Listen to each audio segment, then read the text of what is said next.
গত বছরের জুলাই আগস্টের ছাত্র জনতার আন্দোলন ঠেকাতে ক্ষমতাচ্যুত প্রধানমন্ত্রী শেখ হাসিনা যে গণহত্যা চালিয়েছে তার প্রমাণ মিলেছে।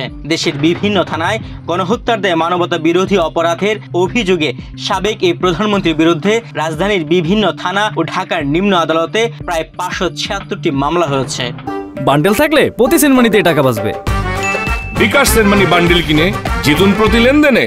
এছাড়া ঢাকার বাইরে আরো কয়েকশো মামলা হয়েছে। ক্ষমতাচ্যুত হাসিনা যে গণহত্যা চালিয়েছেন সেই মামলার খসড়া তদন্ত প্রতিবেদন আন্তর্জাতিক অপরাধ ট্রাইব্যুনালের প্রসিকিউশনের হাতে এসেছে। সেখানে তার বিরুদ্ধে একাধিক অপরাধের প্রমাণ মিলেছে। আন্তর্জাতিক অপরাধ ট্রাইব্যুনালের চিফ প্রসিকিউটর তাজুল ইসলাম এই তথ্য নিশ্চিত করেছেন। আসামি শেখ হাসিনা এবং তার সাথে পুলিশের প্রধান আব্দুল্লাহ আল মামুন, স্বরাষ্ট্রমন্ত্রী আসাদুজ্জামান খান কামাল, এদের তদন্ত রিপোর্ট অলমোস্ট ডান। আমরা আশা করছি খুব শীঘ্রই, অর্থাৎ এ মাসের প্রথমার্ধেই আমরা তার রিপোর্টগুলো হাতে পেয়ে যাব। চিফ প্রসিকিউটর জানিয়েছেন, তদন্ত প্রতিবেদনে গণহত্যার নির্দেশদাতা হিসেবে শেখ হাসিনার বিরুদ্ধে বহু প্রমাণ ও তথ্য উপাত্ত রয়েছে। কখনো সরাসরি, কখনো টেলিফোনের সহ নানা মাধ্যমে গুলির নির্দেশ দিয়ে তা আবার নিশ্চিত করেন স্বৈরাচার হাসিনা। হেলিকপ্টার থেকে গুলি করার স্পষ্ট নির্দেশও দিয়েছিলেন তিনি। আইনের ভাষায় এ গণহত্যার সুপেরিয়র কমান্ড রেসপন্সিবিলিটি শেখ হাসিনার।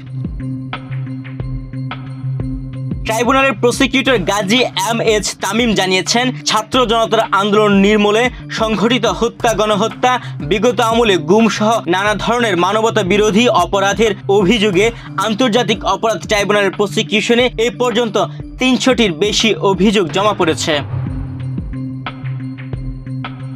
প্রসিকিউটর বলেন, আন্তর্জাতিক অপরাধ ট্রাইব্যুনালের প্রসিকিউশন বরাবর জুলাই আগস্টে গণ আন্দোলন নির্মূলে পরিচালিত হত্যা, গণহত্যা সহ মানবতা বিরোধী অপরাধ, বিগত 15 বছরে গুমের বিভিন্ন অভিযোগ ও 2013 সালের 5 মে মতিঝিল শাপলা চত্বরে পরিচালিত গণহত্যার অভিযোগ আনা হয়েছে।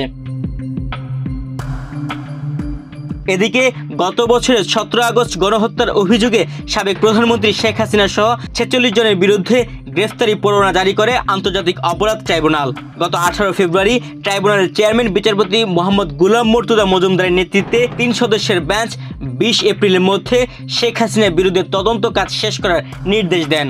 বলা হচ্ছে, চলতি বছর ডিসেম্বরের মধ্যে শেখ হাসিনার বিচার নিশ্চিত। ছাত্র জনতার গণ অভ্যুত্থানে গত বছরের 5 আগস্ট ভারতে পালিয়ে যান শেখ হাসিনা।